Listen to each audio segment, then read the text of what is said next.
everybody, welcome to Bones Collector, and today I'm going to do a top 10 list that I have waited forever to do. I don't know why, it just has taken me forever to do this one, but it's top 10 cooperative board games, games that we love to play, and it's in a cooperative mechanic, a cooperative universe where all players are against the game.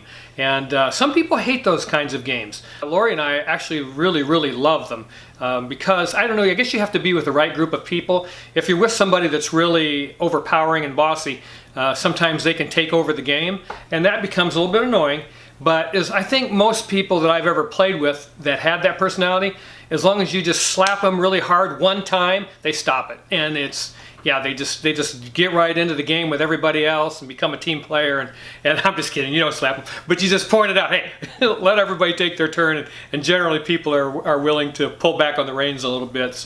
But we really love the challenge of trying to beat a game in a cooperative nature, in a teamwork environment, because when you do that, especially in a game that's very difficult to beat, I mean, you will literally jump up from the table and shout and victory, and it's very entertaining. So we really love cooperative games, and I was anxious to make this list.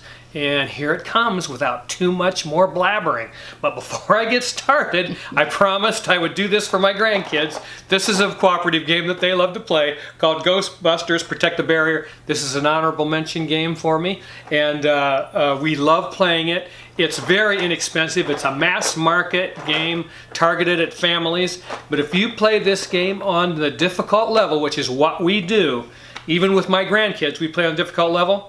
We haven't won yet. I bet you we've played this game 20 times. And if you see my video, I did like a walkthrough of this game or something, but I talk about how this game has beaten us up. And we have been right to the door, leaving the mansion or whatever you're in, yeah, haunted mansion or whatever, right to the doorway leaving to win.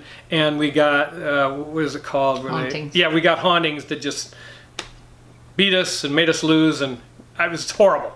But we have a lot of fun playing it, and the rules are simple, and it's got a nice little board. All the components are very nice, and you have little backpacks that you put these discs in as you go in the mansion and pick them up, and you got to get them out. And actually there's a step harder than what we play where you have to take them out in order. I can't imagine trying to win that game doing that, because we just want to get them out and we still can't get it done. And so it's been a challenge. It's been very fun, and my grandkids still love to play it, even though we lose all the time. But yeah, that's Ghostbusters Protect the Barrier, and it's a reskinning of a game called something Treasure Hunters. Ghost Fighting Treasure Hunters. Ghost what? Ghost Fighting Treasure Hunters. Ghost Fighting Treasure Hunters. I guess that was came out first, and then they reskinned it like this with Ghostbusters, and we really love playing it though. But yeah, there it is. So hey, let's start out with number 10. And to be quite honest with you, I got a stack of my favorite cooperative games here. I know what number 1 is, but the rest of them can just fall in there. So I'm just kind of winging this. First time I've ever done this. What do I have at number 10? Number 10, I have Harry Potter Death Eaters Rising. Wow, this game is really cool. I couldn't wait to get it when I heard it was coming out, because we had Thanos Rising, the Marvel Universe equivalent of this game, and I really liked it, and we enjoyed playing it. It's a lot of dice rolling, and the cards have all the characters off from the Marvel Universe, and then I heard they were doing it in the Harry Potter universe, and man, I sold the Thanos copy to a friend of mine, and him and his family are enjoying that game, and me and my family are enjoying this one. It's again a dice chucker, and you're going to be rolling dice, and the cards you're going to have to try recruit them for your character, to team up with your character, to make your character more powerful or yourself more powerful, so that you can take down Voldemort. And it comes with a really cool Voldemort figurine that's pretty cool. It gets in the center of the board, and so it's, I don't know, you know, if you love Harry Potter, you're going to love this game. It's difficult though, I will say that. It's a difficult game to win. I think it's a little more difficult than Thanos Rising, and I like that. I don't, you know, when it comes to cooperative games, I don't want them to be very easy because it gets boring. I would say a great cooperative game you're going to win 4 times out of 10. That's a perfect balance for me. And I don't even think I'd like to win half the time. I think 4 times out of 10, you just get that feeling and that exhilaration from that teamwork effort that everybody put in to beat the game. So yeah, that's Harry Potter's Death Eaters Rising. That's my number 10 game. All right, number 9. My number 9 cooperative game is a game called Fuse. Now, what makes Fuse so different is it's done in real time. I don't really have a lot of real-time games. I've played a lot of real-time games, and I like them, but most of the time they're just not the kind of game that I want to revisit a lot. Fuse is the exception to the rule. I believe it may be the only real-time game that I have right now. I love to play it, and the universe is you're out in space, you're trying to defuse bombs that are on your spaceship, and you have cards with a pattern that you have to complete in order to defuse that bomb, and you do that by rolling a bunch of dice. So there's a whole bag of dice in here. I forget how many dice. Let me read real quick. 25 custom dice in a cloth bag in this deck of cards, and 54 bomb cards, 11 fuse cards, 25 custom dice in a cloth bag. So that's what you get in this by Clanco. He also did another game that I enjoyed playing called Flatline. It's also real time, and it's the aftermath of Fuse. Once the bombs have gone off, in Flatline you're going to be fixing the people in like a sick bay type of situation. But yeah, Fuse is a wonderful game. If you haven't checked it out, and it came out a few years back, but we never get sick of playing it. But yeah, pretty good. Okay, let's move on to number 8, and that would be Lord of the Rings by Reiner Knizia. I love this game. I bought this game for Lori. Lori read the books way back in the day, and I mean way back when, before some of you were probably born. But she loved that universe, and when I read that this board game was coming out, we picked it up, and clear back in 2001, I believe. It's been a while, and we enjoy it. I love playing this game over all the other versions. Hunt for the Ring, War of the Ring. They, for whatever reason, they want to. When they make this game, they just, I don't know, they just overpower the game with stuff. And it just doesn't appeal to me.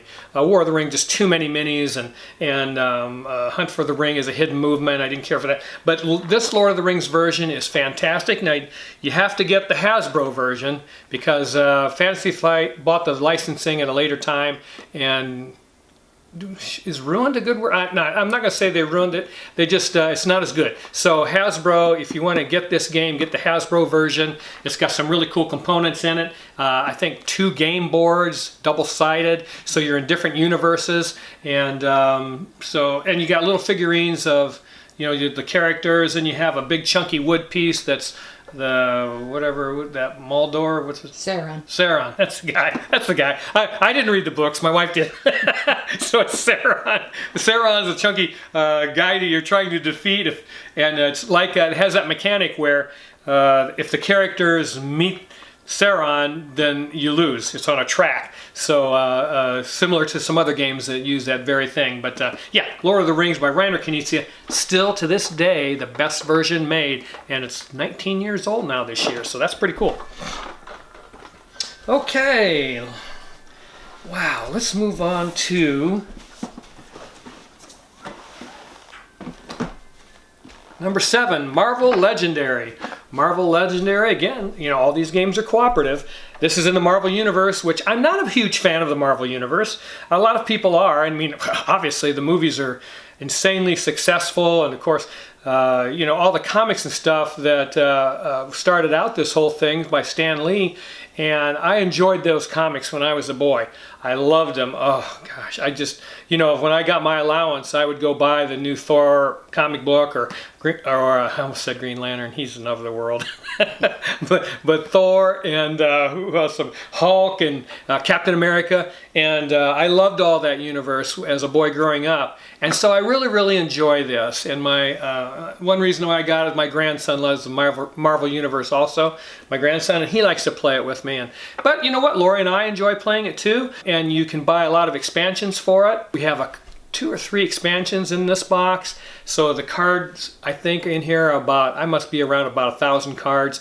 But some of the monsters that you're going to battle are more difficult than others. So depending on how hard you want the game, you can scale it. And I really appreciate doing that. We like to play it with the most difficult ones that we can find. So we really enjoy Marvel Legendary. Again, it's a card deck building game. You're going to buy cards from a market that's in front of you to make your deck more powerful, to be able to defeat monsters before they go out into the city. So Marvel Legendary, yay! I really, really like that game. All right, we're up to number 6. Oh my gosh, this is getting difficult now. Okay, number 6, right back to the Harry Potter universe. And it's Harry Potter Hogwarts Battle. Again, this is a deck builder. Comes with a board, which is kind of cool. Lori and I love playing this game.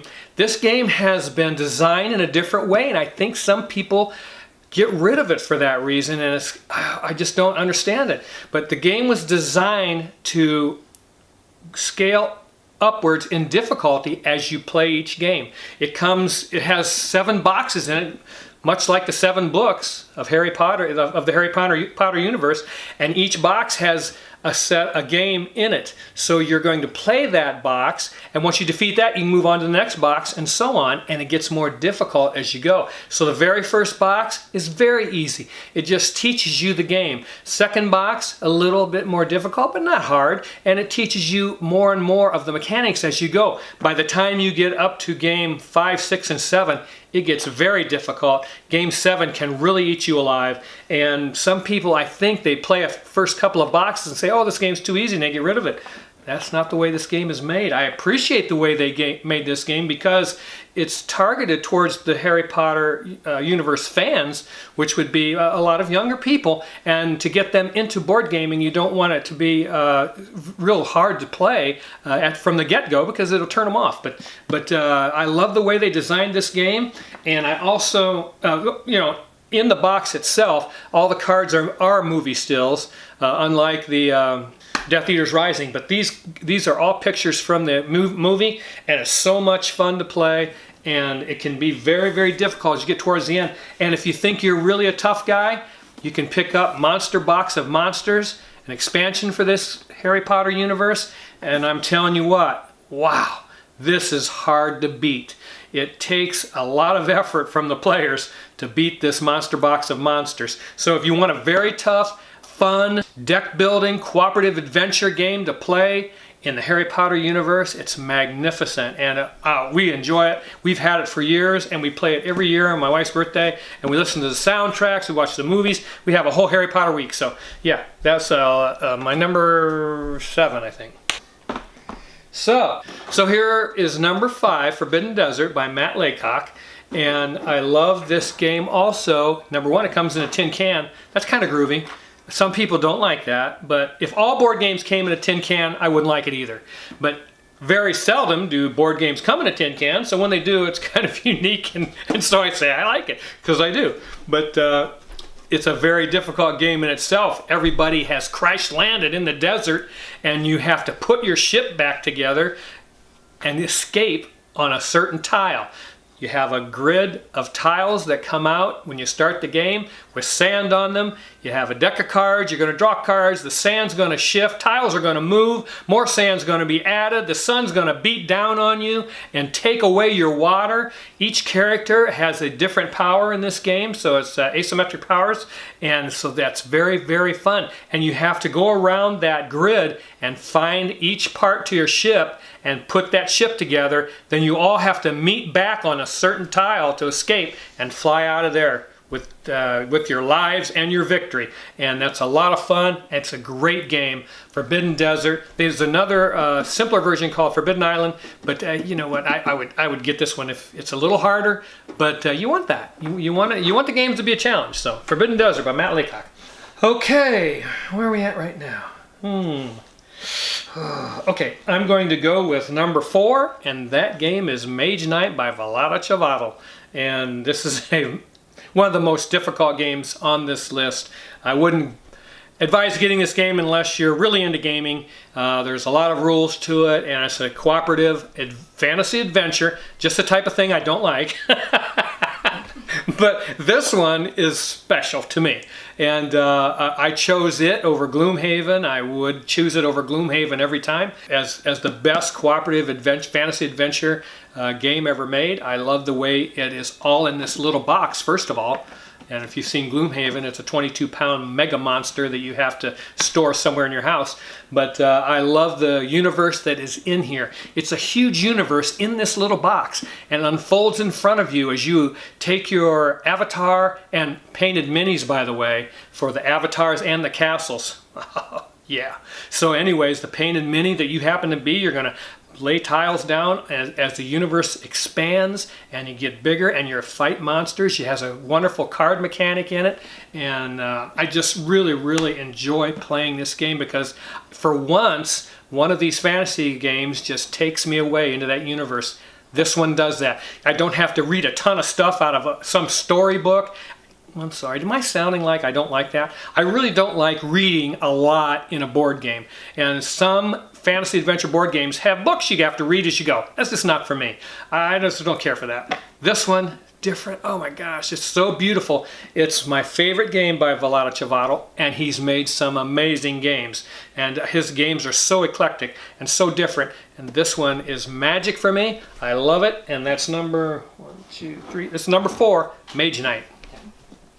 Okay, well, my editor just handed me, this is another Vlaada Chvátil cooperative game. That's how different he is. And I also have a Harry Potter version of this, and you know, he's done Dungeon Pets, Tash Kalar, which I love, and this game is amazing, by the way, also, if you haven't played that. Okay, now we're down to number 3.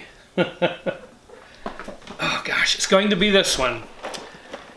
And that is CO2 Second Chance. Oh yeah, and I tell you, Vita Lacerda's games. For those of you that game, you know this, but for those of you who are just watching this video maybe for the first time, Vita Lacerda is the board game designer of this particular game, and his games are very complex. So don't go out and buy this game if you had just played Monopoly yesterday and Parcheesi the day before that. You just want to work your way slowly up to something like this.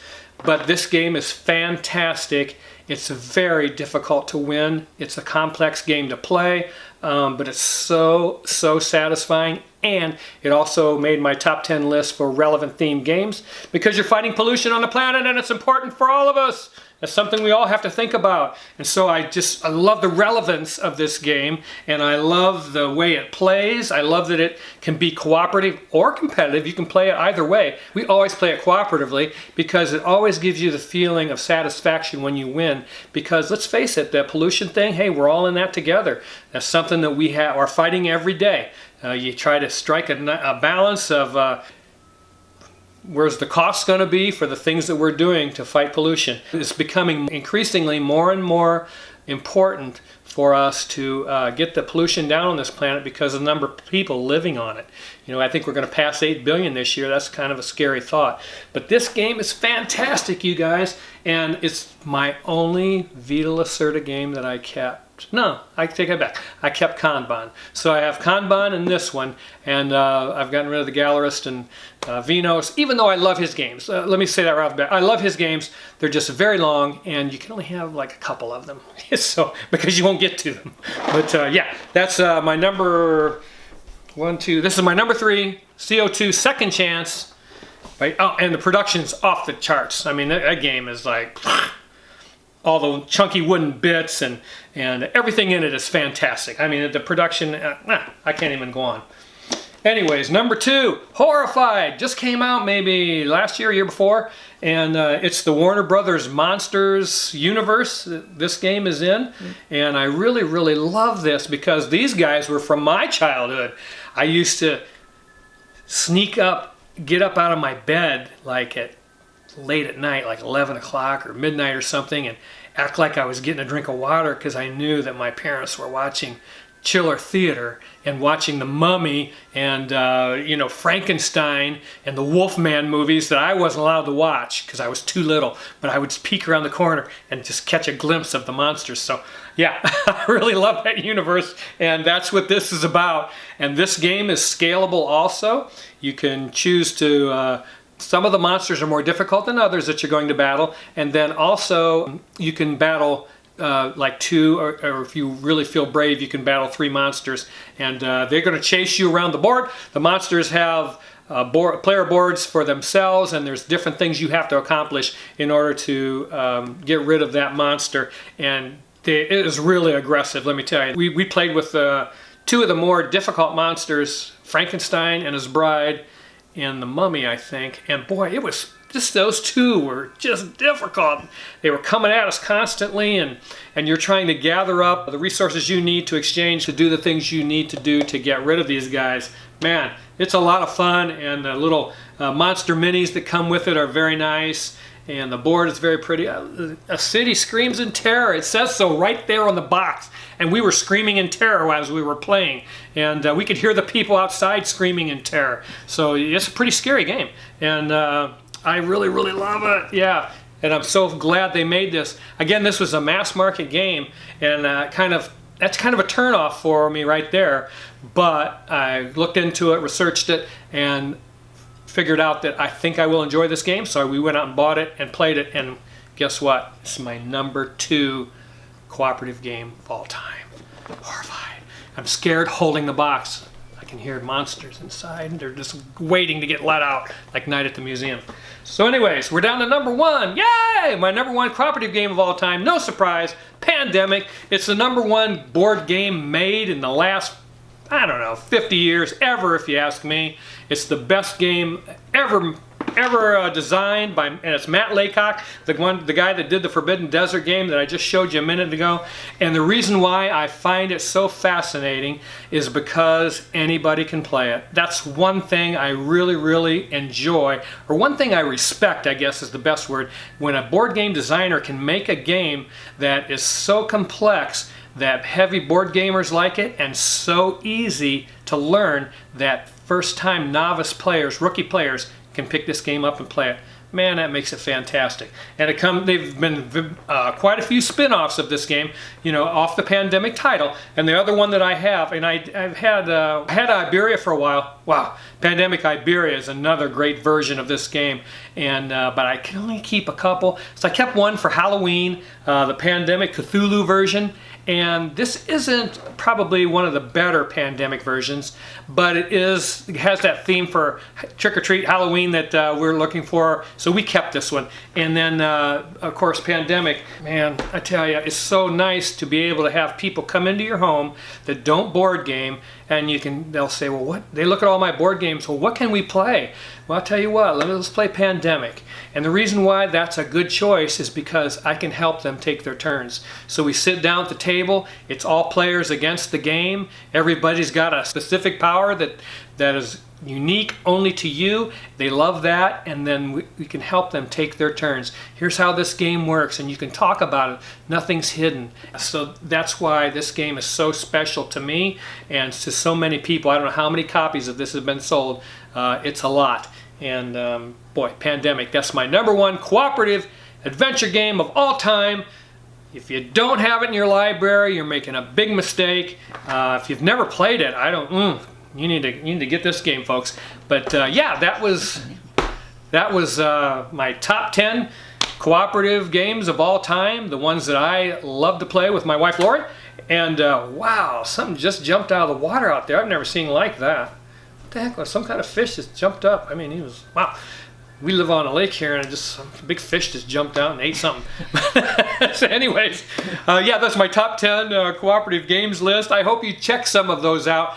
If you have some cooperative games that you absolutely adore, you know, tell me what they are, because, you know, not everybody's the same, and just because those are mine, you might have some that are different. These play terrifically, and I will tell you, they all work amazingly in their mechanics. They're very smooth playing games, they're challenging, and they're games that you will enjoy should you play them. And just, yeah, leave me any questions you have in the comments below the video, and I will try to get back to all of you. And I almost, you know, I try to answer every question. I think I got like 232 subscribers now.